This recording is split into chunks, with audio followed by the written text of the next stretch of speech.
All right, here we go. Part two. This is about the three Chinas. The three Chinas are China proper, the non-Chinese territory controlled and conquered and controlled by China, Greater China, which includes now independent countries once controlled by China, and then bodies of water that China claims as its own. So those are going to be our three parts of China. We're going to throw each of them individually. So first one, China proper. Largely, it makes up the eastern third of the country and is the most fertile, most populated, the wealthiest, the most Chinese of the area. And it is going to include two different areas within them. The first one are the special administration regions. It's known as Hong Kong, was returned to China in the late 1990s through the One China, Two Systems policy. Basically, again, the concern was that Hong Kong was controlled by the British for 99 years after the Opium War, and what you had was a capitalistic system and a democracy thriving inside of Hong Kong. Many people, again, were concerned that when Hong Kong was returned to communistic China, that they would try to make them become communistic and they have to fall in line with the communistic ideology, but that is not the case. What happened was One China, Two Systems.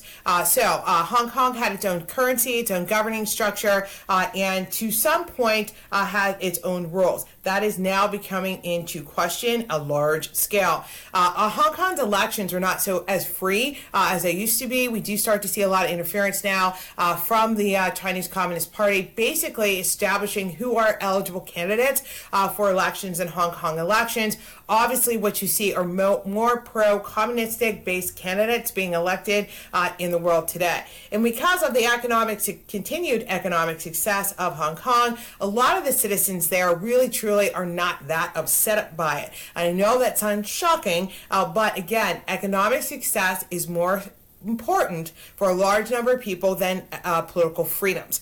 So as long as I'm still making money, I can buy what I have to buy, I can do what I want to do, I'm still living a great, happy life, I really don't care who's in control of the government. So that is why the One China, Two Systems started, but again, now we do see that we have some interference by the Communist Party. All right, so Hong Kong is going to emerge as a business capital of China. Again, shows them the way how to be capitalistic with a standard of living that rivals the West. Our second special region in the first part of it is going to be the special administration region of Macau, which it was also returned to China in the late 1990s. Again, Macau is going to follow under the One China, Two System policy. They keep their own currency, the governing structure, and again, to some point, their own rules. It is going to be different than what you see in Hong Kong. Hong Kong is more of a business area and a business center. It was the center of the Asian stock market. What you see in Macau is more of a happy-go-lucky Las Vegas kind of vibe.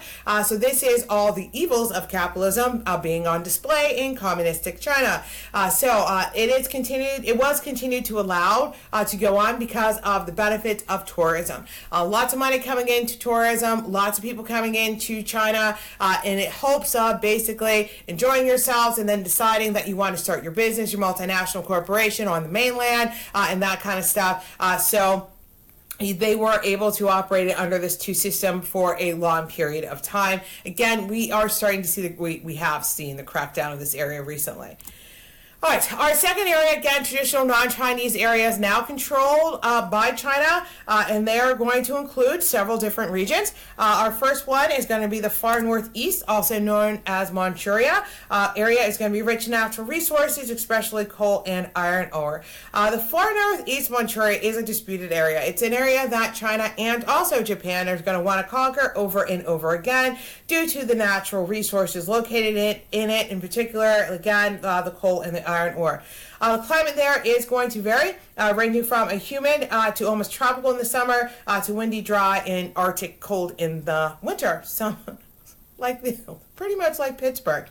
All right, our second region is going to be the far west. The far west is going to be an oil-rich area, but is prone to a lot of violence. A lot of times you think of oil as the savior natural resources. That's going to be the solution to all of your economic problems. However, when you got oil, that means everybody wants to control it, which means there's going to be lots of violence and lots of fighting in the region, which is what we see in the northwest as well. Part of the reason that you have a lot of this issue is there are separatist minority groups that want to become free and independent, and obviously China's never going to let this area go because of the natural resources there. So basically what you have is a conflict between two populations. The native populations are mostly Muslim. They regard themselves as culturally and ethnically different than other Central Asian Muslims as well, basically different than all of the stands. And basically they've developed a region that has introduced a large number of what we consider to be traditional Han Chinese here. So basically, same idea what you had going on with Stalin in his Soviet republics. I am going to ship in a whole bunch of native people into this area. So I now have my ethnic population becoming a minority, and obviously they are never ever going to be able to control the government or overthrow because of the number of native people in the particular area. In this case, it's going to be native Han Chinese. They're going to make up about 40% of the population. They're not going to be willing to live under somebody else's government. So basically, there's a large number of Chinese troops in the area in order to maintain control and maintain order, and also to maintain access to oil. And again, we do see a lot of unregistered migrants in this area as well. So that is another issue that the Chinese government is trying to crack down on. Region intermittently has had some autonomy and occasionally has won some independence, but that has not occurred since the 18th century. Basically what you have is East Kyrgyzstan briefly declared themselves independent in 1949, but that was very short-lived. Officially the area becomes part of Communist China later that year, still 1949.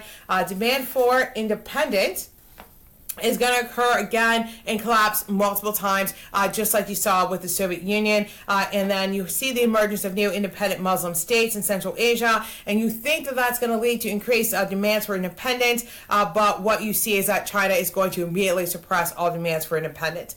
Main cause of the unrest is linked to ethnic tensions caused by economic and cultural factors.